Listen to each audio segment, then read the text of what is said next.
જ્વેલર્સની દુકાનની પાછળ દીવાલમાં બાકોરું પાડી સોના ચાંદીના દાગીનાની ચોરી કરનાર ઈસમોને સુરત ક્રાઇમ બ્રાન્ચની ટીમે ઝડપી પાડ્યા.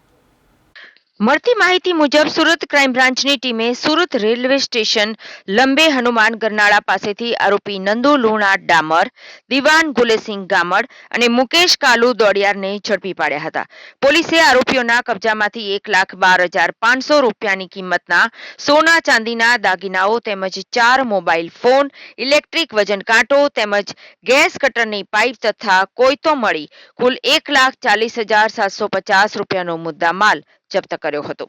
સુરત ક્રાઇમ બ્રાન્ચની ટીમ દ્વારા આરોપીની પૂછપરછ કરતા નંદુ ડામર અને દિવાન ગામડ હાલ સુરત ખાતે પાંડેસરા બમરોલી ખાડી કિનારે આવેલા ઝૂંપડામાં રહે છે.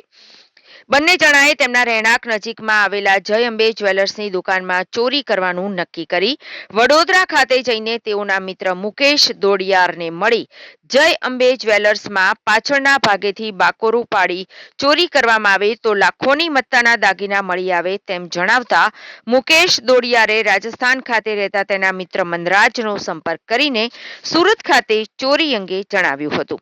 મનરાજ તેના બીજા 4 સાગરીતો સાથે વડોદરા આવ્યો હતો અને નંદુ ડામર અને દિવાન ગામડ તથા મનરાજ અને તેની સાથે આવેલા બીજા 4 ઈસમોએ સાથે સુરત આવીને ભેગા મળીને ચોરીના ગુનાને અંજામ આપ્યો હતો અને ચોરેલા મુદ્દામાલના દાગીના સરખે હિસ્સે વહેંચી લીધા હતા. ત્યારબાદ નંદુ ડામર અને દિવાન ગામડ ગાંધીધામ અંજાર ખાતે મજૂરી કામ કરી આવ્યા હોય ત્યાં જઈને ઘરફોડ ચોરી કરવાનું નક્કી કર્યું. અંજાર શાંતિધામ બજારમાં આવેલા ગાયત્રી જ્વેલર્સની દુકાનમાં પતરા તોડી દુકાનમાં જઈ સોના ચાંદીના દાગીનાની ચોરી કરી આ ચોરેલા મુદ્દામાલના દાગીના વડોદરા ખાતે મુકેશ દોડિયારના ઘરે મૂકી આવ્યા. જે દાગીના લઈને મુકેશ દોડિયાર સુરત ખાતે આવ્યો હતો અને ત્રણેય આરોપીઓ પાંડેસરા તથા અંજાર ખાતેથી ચોરી કરેલા દાગીના વેચાણ કરવા માટે ભેગા થયા હોવાની કબૂલાત કરી હતી. વધુમાં આરોપીઓના કબજામાંથી મળી આવેલા દાગીનાઓ પૈકી 48,460ની મત્તાના ચાંદીના દાગીનાઓ તેઓએ તેમના સાગરીતો સાથે ભેગા મળી આજથી 10 દિવસ પહેલા પાંડેસરા તેરેનામ રોડ ઉપર આવેલા એક જ્વેલર્સની દુકાનની પાછળની દિવાલમાં બાકોરું પાડી ચોરી કર્યા હતા.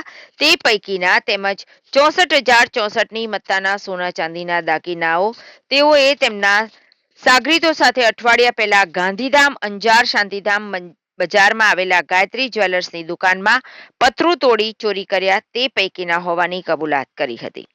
જેથી પાંડેસરા પોલીસ મથક અને કચ્છ પૂર્વ ગાંધીધામ અંજાર પોલીસ મથકમાં નોંધાયેલા ગુનાનો ભેદ ઉકેલાઈ ગયો. વધુમાં પોલીસના જણાવ્યા અનુસાર આરોપી નંદુ લુણા ડામર ગુનાહિત ઇતિહાસ ધરાવે છે.